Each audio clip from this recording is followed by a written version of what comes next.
si palais bi bu weesoo loolu aussi dànkaafuwaat ne ñenn ñoo xam ne ay dañuy profito bañul ko rallier wu mais nag boo ñëwee aussi da ngay nekk si ginnaaw te aussi seen logique lañ nekk muy defar réew mi mais pas pour profito pour xaajoo.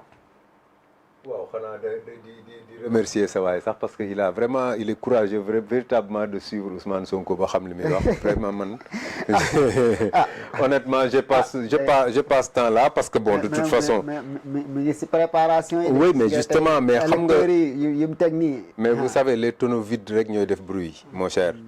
Le problème est que Ousmane Sonko, il ne s'adressait pas à la population du Sénégal. Il s'adressait à l'infime minorité qui lui reste au niveau de Pastef. C'est ça la vérité. Il veut simplement ñi fa dese kus néew bañ koo rëcc. noonu la rek tentative de kii la bëgg a nekk cloisonner leen ba nga xam ni ña fa dese kus néew du ñu dem. ñooñu nag bon mën nañoo toog di ko déglu quoi.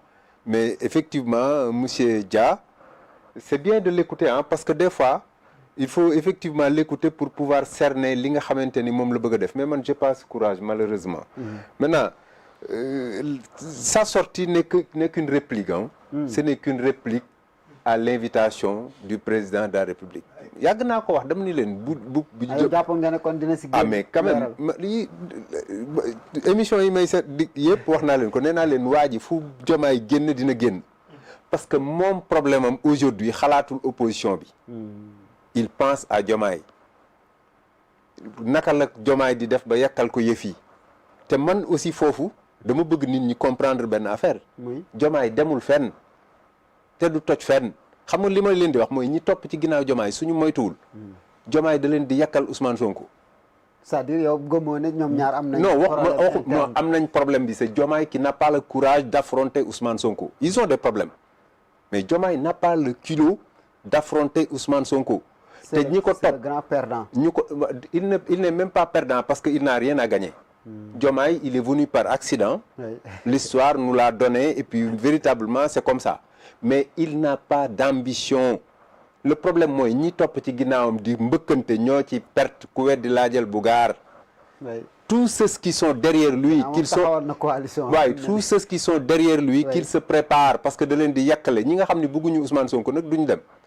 mais ku mu ci bëgg a yàqale da lay yàqale. Il n'est pas prêt à partir mais li problème bi du loolu.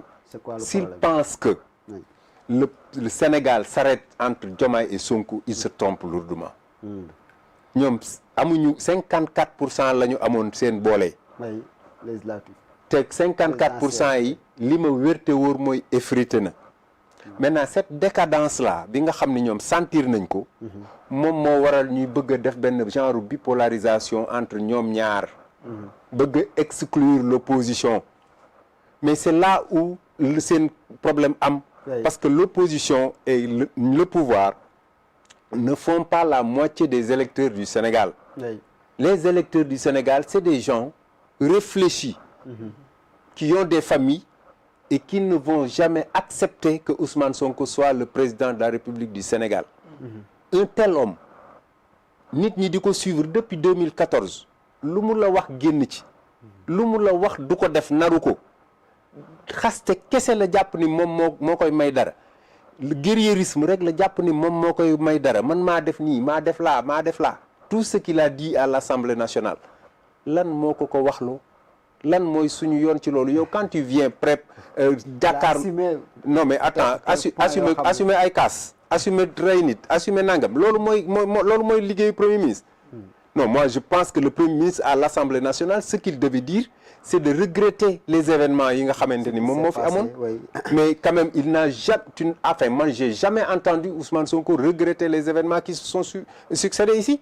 Il a tout simplement fait du Sonko, c'est-à-dire wane ni moom moo def lépp mooy guerrier bi moom la nit ñi bëgg moom la nit ñi di topp. Mais attention, il comprendra que effectivement les Sénégalais ont découvert en tout cas ñi nga xamante ni ay Sénégalais lañ xam nañ luy politique xam nañ luy la marche d'un État ou luy mel noonu luy doxal dëkk. yeewu nañu ci ni effectivement kii li mu leen doon wax du dëgg mais dafa neexoon nag quand même. Parce que c'était la seule personne bi nga xamante ni moo nekkoon à l'opposition di digger monts et merveilles. Arrivé au pouvoir mënul la joxe le centième de ce qu'il disait aux gens lu mu la mas a wax defu ko.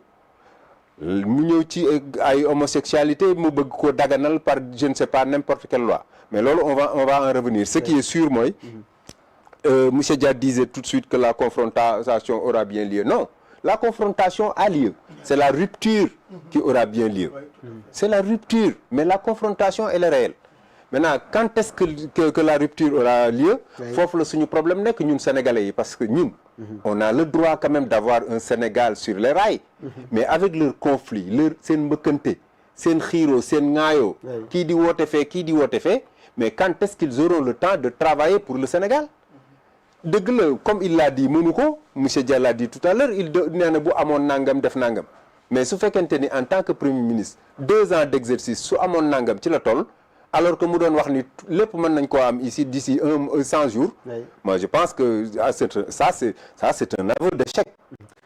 mais est-ce que duñ ko nangul aussi leer na dégg nañ ko sax mu ne Pastef élire na ay maire ay député élire na aussi un président ndax loolu vraiment duñ ko nangul ak aussi jox nopp bi nga xamante yenn say sénégalais yu bëri ñu ngi ko koy jox surtout non xam sénégalais yu bëri mais yow mais attention xam nga prenons le cas de Gëm Sa Bopp avec Bougane il aspire à diriger le pays justement mais il fait du bruit hein il faut un travail mais faire un travail et avoir l'électorat nécessaire pour aller au pouvoir il y a une très grande marge le PASTEF n'a pas élu un président de la République c'est la coalition Diomaye qui a élu le président de la République PASTEF a contribué avec une part importante ça on ne peut pas le nier mais c'est pas le PASTEF qui a élu le président de la République les élus locaux dont tu parles effectivement c'est sous la bannière de Yewwi Askan Wi mais peut-être ak engouement wala non Yewwi Askan Wi était composé de très grands partis dont je peux citer le PUR que moi j'ai avec qui j'ai cohabité je sais que c'est un très grand parti qui a effectivement contribué grandement sur le Yewwi Askan Wi le Yewwi Askan Wi quand on vient au niveau de l'Assemblée nationale c'est Pastef qui est parti mais c'est la coalition Diomaye qui a élu les députés quoi qu'on puisse dire parce que Diomaye je vous l'ai dit pourtant c'est Pastef moom moo demal oui bien sûr parce que il a été très technique dans ce sens-là Ousmane quand même dans ce sens-là il a été très fort il a été très fort sachant que quoi qu'il en soit ceux qui ont contribué à élire Diomaye vont forcément contribuer à élire les députés c'est ça la vérité c'est pour ça qu'il a anticipé pour dire que c'est Pastef qui doit aller aux élections mais c'est pas Pastef qui a élu les députés c'est la coalition Diomaye mais quand même il faut analyser en profondeur c'est la situation politique le PASTEF ne pèse pas 20%. Très bien am na solo Mouhamed par rapport aussi ak sortie bi ñu dugg directement si ndogu bi nga xamante ni le président moo leen ko invité woon waxoon na ko si ay biir waxam ne déet foofu du fu ñuy recevoir ay politique comme ni mu ko waxee woon aussi si coordonnateur bi mu leen di recevoir ndax loolu jàpp nga ne bon